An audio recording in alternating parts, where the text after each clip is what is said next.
నమస్తే నేను Madhu. Deputy CM star hero Pawan Kalyan తనయుడైనటువంటి అకీరా నందన్ సంబంధించిన న్యూస్ అయితే ఇప్పుడు చక్కర్లు కొడుతుంది. అకీరా నందన్ హైకోర్టును ఆశ్రయించినట్టు తెలుస్తుంది. మరి హైకోర్టు ఏం తీర్పిచ్చింది, అకీరా నందన్ కోర్టుకు వెళ్లాల్సిన పరిస్థితి ఏంటి అనే విషయం గురించి రోజు మనం తెలుసుకుందాం. ప్రస్తుతం మనతో పాటు ఉన్నారు senior journalist doctor Durga Vadlamani గారు. వారిని అడిగి మరిన్ని విషయాలను తెలుసుకుందాం. నమస్కారం మేడం. నమస్తే అండి మేడం, హైకోర్టులో అకీరా నందన్ కి సంబంధించిన ఒక చర్చ అయితే జరుగుతుంది. అసలు ఏంటి మేడం, ఏం జరిగింది? అంటే ఇప్పుడు చూసారా, మనకి టెక్నాలజీ మంచి చేస్తుంది చెడు చేస్తుంది అనే దానికి ఉదాహరణగా ఇవాళ అకీరా నందన్కి ఇబ్బంది కలిగించే పని జరిగింది. అంటే ఏఐ ఉంది కదా, ఆర్టిఫిషియల్ ఇంటెలిజెన్స్ ద్వారా వీళ్ళు ఏం చేశారంటే AI morphing deep fake technology ద్వారా వీళ్ళు ఏం చేశారంటే అకీరా నందన్ ముఖ కవళికలు అతనిలాగానే అన్నమాట, ఒక లవ్ స్టోరీ అని వీళ్ళు తీసేశారు. ఏఐ లవ్ స్టోరీ తీసేసి దాన్ని యూట్యూబ్లో అప్లోడ్ చేసేసారు. దానికి తెలుగు వెర్షన్కి 11 లక్షల వ్యూస్, ఇంగ్లీష్ వెర్షన్కి 24,000 వ్యూస్ ఎంతో వచ్చేసాయి. అయితే ఇది మరి వ్యక్తిగత గోప్యత రక్షణకి భంగం కదా. సో ఈయన ఢిల్లీ కోర్టును ఆశ్రయించారు. ఈ మధ్యన మీరు గమనిస్తే ప్రతి వాళ్ళు ఢిల్లీ కోర్టుకి వెళ్తున్నారు. ఈవెన్ నాగార్జున వెళ్ళారు, తర్వాత కమల్ హాసన్ వెళ్ళారు, చిరంజీవి కూడా వెళ్ళారు, ఇప్పుడు అకీరా నందన్ కూడా వెళ్ళారు. ఇప్పుడు అకీరా నందన్కి 2 రకాల ఇబ్బంది. ఒకటి తన వ్యక్తిగతంగా ఇబ్బంది, ఇంకోటి పవన్ కళ్యాణ్ కుమారుడు అవడం వల్ల కూడా ఇబ్బంది. ఎందుకంటే ఇప్పుడు ఎంతైనా అది పవన్ గారికి ఇబ్బంది కలిగిస్తుంది కదా. సో అందుకని ఇతను వెళ్ళడం జరిగింది. ఢిల్లీ హైకోర్టు వెంటనే అవి యూట్యూబ్ నుంచి తొలగించమని చెప్పడం జరిగింది. ఈ డీప్ ఫేక్ టెక్నాలజీ ఏదైతే ఉందో, తర్వాత ఇప్పుడు ఏ మార్ఫింగ్ ఇలాంటివి మనం చూసాం. ఈవెన్ హీరోయిన్స్ని కూడా చాలా ఇబ్బంది పెడుతున్నారు.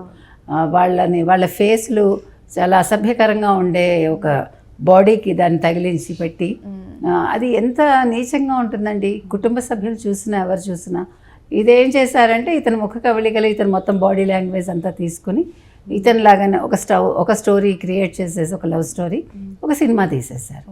మొన్న మన ఎల్లమ్మ గురించి మాట్లాడుకున్నాం, గుర్తుందా? ఆ ఎల్లమ్మ పాట ఒకటి వచ్చింది చూడండి, అది కూడా ఏ పాటట. అతను ఆ రోజు డైరెక్టర్ తోటి వేరే అతనితో మాట్లాడిస్తే పాట అది ఏ పాట, అది మాది కాదు అని అతను చెప్పటం జరిగింది. అంటే చూడండి మనం ఎంత మోసపోతామో. ఇప్పుడు దీనివల్ల చాలా డేంజర్స్ ఉన్నాయి. ఇప్పుడు కొన్ని మంచి ఉంటాయి, కొన్ని చెడు ఉంటాయి, కానీ ఎక్కువ చెడు జరుగుతోంది మనకి. ఇప్పుడు ఇంకా ఫ్యూచర్లో మనకి ఆర్టిఫిషియల్ ఇంటెలిజెన్స్ వల్ల ఉద్యోగాలు పోవడం ఓ పక్క, వ్యక్తిగతంగా కూడా చాలా నష్టాలు జరగచ్చు.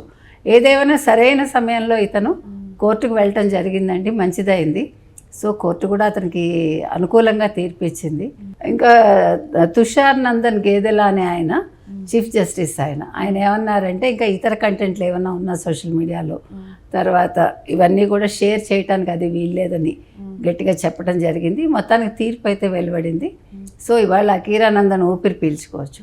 అంటే అతనికి పెద్ద ఏదో చెడు జరుగుతుందని కాదు, ఇలాంటివి నిజంగా మంచి సినిమాలు తీసినా కూడా రేపు పొద్దున్న అది ఏది ఫేకో ఏది ఒరిజినలో కూడా తెలియదు కదండి.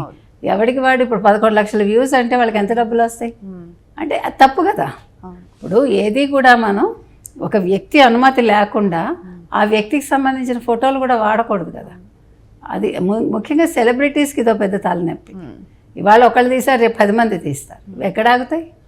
సో కరెక్ట్ టైంలో అబ్బాయి వెళ్ళారు, మంచిదైంది. సో ఇలాంటివి ఫ్యూచర్లో రిపీట్ కాకుండా చూసుకోవాలి. అకీరా నందన్ని చూసిన ప్రతి ఒక్కరు కూడా అంటున్నారు ఒక హీరో కట్అవుట్ అని చెప్పేసి. సో తండ్రికి తగ్గట్టుగానే ఉన్నారు ఆయన కూడా మూవీస్కి వస్తారేమో, హీరోగా మళ్ళీ ఎంట్రీ ఇస్తారేమో, ఎప్పుడు ఎంట్రీ ఇస్తారు అని కూడా చాలా మంది అడుగుతున్నారు.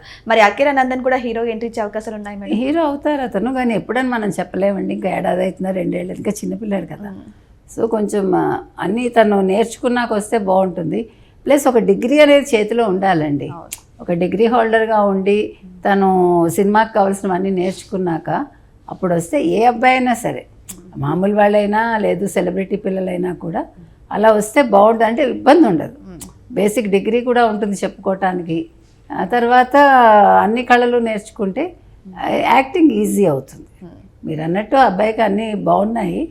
సో మరి శిక్షణ తీసుకుని వస్తారా, ఎప్పుడు వస్తారు అనేది వేచి చూడాలి.